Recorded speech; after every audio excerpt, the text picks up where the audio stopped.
தற்போது கிடைத்திருக்கக்கூடிய அண்மை செய்தியின்படி வேல்ஸ் கல்வி குழுமத்தில் கடந்த 2 நாட்களுக்கு மேலாக நடைபெற்ற வருமான வரித்துறை சோதனையில் சுமார் 300 கோடி ரூபாய் அளவுக்கு வரி ஏய்ப்பு செய்திருப்பது கண்டுபிடிக்கப்பட்டிருக்கிறது. இது தொடர்பான கூடுதல் விவரங்களோடு நம்முடைய இணையாசிரியர் மகாலிங்கம் பொன்னுசாமி இணைப்பில் இருக்கிறவரிடம் பேசலாம். மகாலிங்கம், தற்போது 300 கோடி ரூபாய் அளவுக்கு வரி ஏய்ப்பு செய்தது கண்டுபிடிக்கப்பட்டிருக்கு. அடுத்த கட்ட நடவடிக்கை என்னவாக இருக்கும்? இன்றைய பின்னணி குறித்து விரிவாக சொல்லுங்கள்.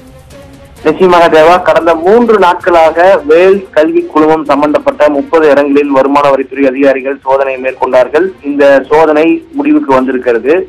நேற்று இரவு முழுவதும் வேல்ஸ் கல்வி குழும தலைவராக இருக்கக்கூடிய ஐசரி கணேசிடம் வருமான வரித்துறை அதிகாரிகள் வாக்குமூலத்தை பதிவு செய்தார்கள்.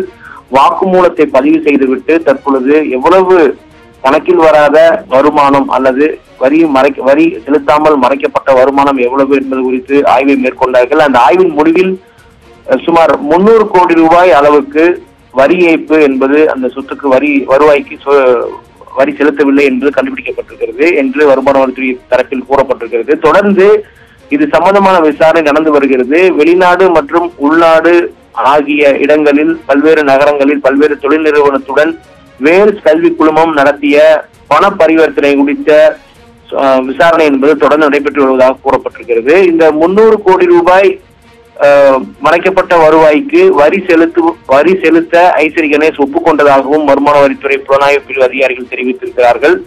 இதனால் அவர் மீது வழக்கு பதிவு செய்யப்பட வாய்ப்பில்லை. ஏனென்றால் வழக்கமாக 2 விஷயங்கள் முன்னெடுக்கப்படும். ஒன்று, வருவாய் மறைப்பு, கண்டுபிடிப்பு, அதற்கு வரி செலுத்துதல்.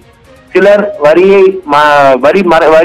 ஏய்ப்பு செய்து ஒப்புக்கொள்ள மாட்டார்கள். அதனால் வருமான வரித்துறை அதிகாரிகள் அவருக்கு நோட்டீஸ் அனுப்புவார்கள். தொடர்ந்து விசாரணை என்பது இருக்கும், வழக்கு என்பது எதிர்கொள்ள வேண்டியது இருக்கும். ஆனால் இந்த வழக்கை பொறுத்த வரைக்கும் 300 கோடி ரூபாய் வருமானத்துக்கு வரி ஏய்ப்பு செய்தது தற்பொழுது அந்த நிறுவனம், அந்த குழுமம் ஒப்புக்கொண்டிருக்கிறது. எனவே அதற்கான வரி செலுத்த வேண்டியது எவ்வளவு இருக்கும் என்பது குறித்து வருமான வரித்துறை அதிகாரிகளும் அதே போல குழுமத்தினுடைய ஆடிட்டர்களும் பேசுவார்கள், விவாதிப்பார்கள். இறுதியாக ஒரு கிட்டத்தட்ட 90% தொகை வரி எவ்வளவு ஏய்க்கப்பட்டிருக்கிறதோ அதில் 90% அளவுக்கு வரி என்பது செலுத்த வேண்டிய ஒரு நிலை என்பது ஏற்படக்கூடிய வாய்ப்பு இருக்கிறது புதிய சட்டங்களின்படி.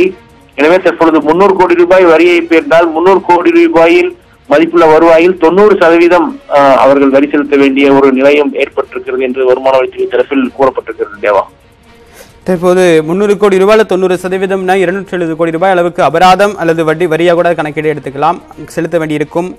தற்போது அவர்கள் இது தொடர்பாக ஐசரி கணேசிடம் வாக்குமூலமும் பதிவு செய்யப்பட்டிருக்கு அப்படின்ற விவரங்களை கொடுத்திருக்கீங்க. மற்ற இடங்கள்ல சோதனை நடைபெற்று சுமார் 20க்கும் மேற்பட்ட இடங்கள்ல சோதனை நடந்துச்சு. இத்தனை ஆண்டு காலமா எத்தனை வருஷமா நடந்து